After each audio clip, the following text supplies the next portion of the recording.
Hi, I'm Chef D, and welcome back to the kitchen of the Southern Food and Beverage Museum.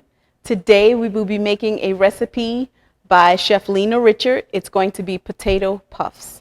It's a pretty simple recipe to do, but it's a great side dish to any protein. So we'll go over our ingredients and then we'll get started. So in this bowl, I have 6 already mashed potatoes. I have some milk, 1 egg, 4 tablespoons of unsalted butter, white pepper, salt, and a little bit of baking powder. So we're going to go ahead and start. We're going to get it mixed up. So the first thing you want to do is preheat your oven to 425 degrees, and you're going to get a sheet pan and you're going to grease it. I prefer butter over the taste of oil, so we grease this pan with butter. So the first thing we're going to do is add in all of our dry ingredients and then go into the wet. Now, when you're making this, you can keep your potatoes hot or you can do them cold. If you're going to do your potatoes hot, make sure that your egg, your milk, and your butter are all cold, straight from the refrigerator. That way you won't risk overcooking them or coming up with scrambled eggs in your potato mixture. If you're going to do your potatoes cold, make sure your same 3 ingredients are actually going to be room temperature. So let's start. So I'm sprinkling on the salt. I'm adding in that baking powder. There we go. And the white pepper. I'm going to give it a little bit of a mix, and then I'm going to mix in the butter. So I went ahead and mashed my potatoes just with an old-fashioned potato masher. You could actually put them inside of a food processor if you wanted to, or blender, but it's really no need. If you cook your potatoes down really soft, it'll work just by mixing them. So I'm going to add in my butter. And today my potatoes are kind of room temperature, so everything else is going to be room temperature. So the goal is to get everything really mixed in until it makes it's like potato dough. And that's what we're going to pipe onto our tray.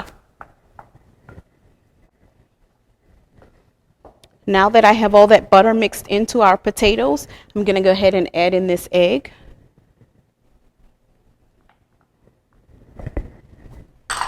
And half of the milk, because I don't want it to splash. It's pretty thick, so I want to make sure that we can get it all mixed in without making a pretty big mess. So just gently go ahead and fold and mix. The potatoes is definitely going to soak up a lot of that liquid from the egg and the milk. Now that most of it's in, I'm going to add the remaining milk. There we go. Wipe up. We're going to continue to mix until all the ingredients are absorbed with the potato. That looks about great. So this is what you're looking for, that wonderful, almost mashed potato, perfect mashed potato consistency.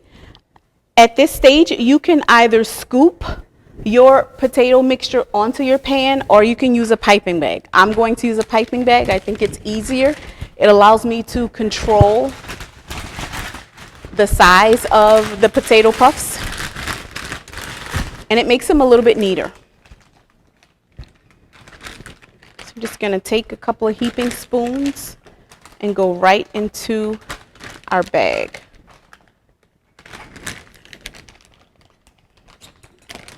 And depending on how fine your potato mixture is, you may want to use a plain open tip, or you can use a star tip to give it a little bit more decoration.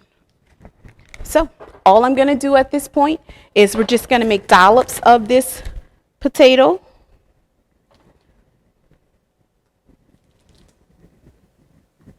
And this mix should make about 24 potato puffs.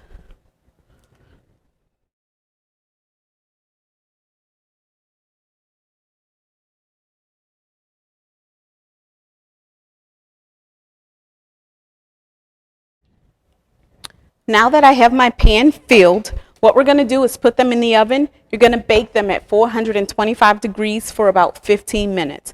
What you're looking for is really nice golden brown rings on the surfaces that are exposed. and of course, a beautiful golden brown bottom to your potatoes.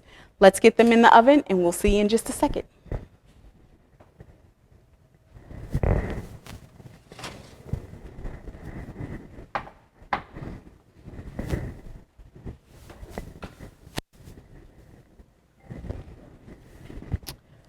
We have just taken out these beautiful potato puffs from the oven. This is our finished result. They are beautiful. They're going to be delicious. I hope you enjoy this recipe from Chef Richard, and I can't wait for you to come down and visit me at the Southern Food and Beverage Museum.